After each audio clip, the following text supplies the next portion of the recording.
Sometimes conspiracies are real. The gunpowder plot was real. The conspiracy behind the Lincoln assassination was real, as was the Watergate cover-up. But many alleged conspiracies are crackpot fantasies, like the International Jewish Conspiracy, the CIA conspiracy to kill JFK, the 9/11 Truthers conspiracy, and now the worldwide conspiracy by oil companies and their co-conspirators to deny climate change and make billions of dollars while ruining the planet. Here's what you've heard. According to Drexel University sociologist Robert J. Bruhl, there is, quote, a deliberate and organized effort to misdirect the public discussion and distort the public's understanding of climate change, unquote. Bruhl claimed that 91 nonprofit groups, including us, the Capital Research Center, with total revenues of just over $900 million a year, deny climate change and are part of what he calls the climate change counter-movement.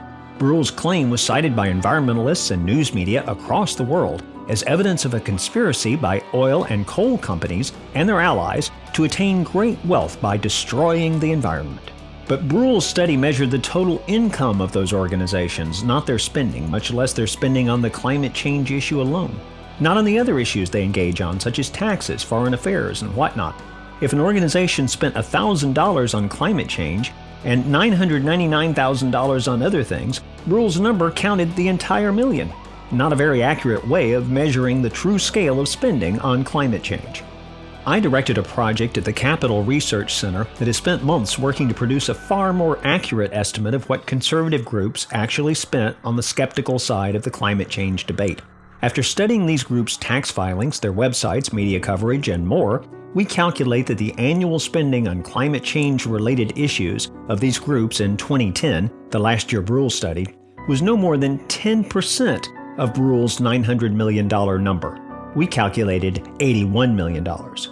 What happens if you use Professor Bruhl's method to calculate the funding of nonprofit groups that work on the other side of the climate change issue? You get a total of $1.7 billion in income, according to American University's Matthew Nisbet.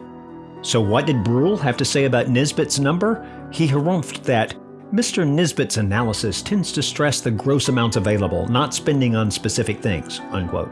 Exactly, precisely, 100% what Robert J. Bruhl's widely cited study itself did. If there's a conspiracy by oil companies and conservatives to cover up climate change, it's vastly smaller than the conspiracy of those trying to institute restrictive laws and regulations, supposedly to prevent it. And that's before you count the vastly larger amounts of money the federal government spends hyping global warming. The best estimates of federal spending on the issue, based on the government's own data, find that from fiscal year 1993 to 2014, total spending on climate change amounts to more than $166 billion in 2012 dollars. To learn more, including the numbers on both sides of this argument, please go to climatedollars.org. I'm Dr. Stephen J. Allen. Thanks for watching.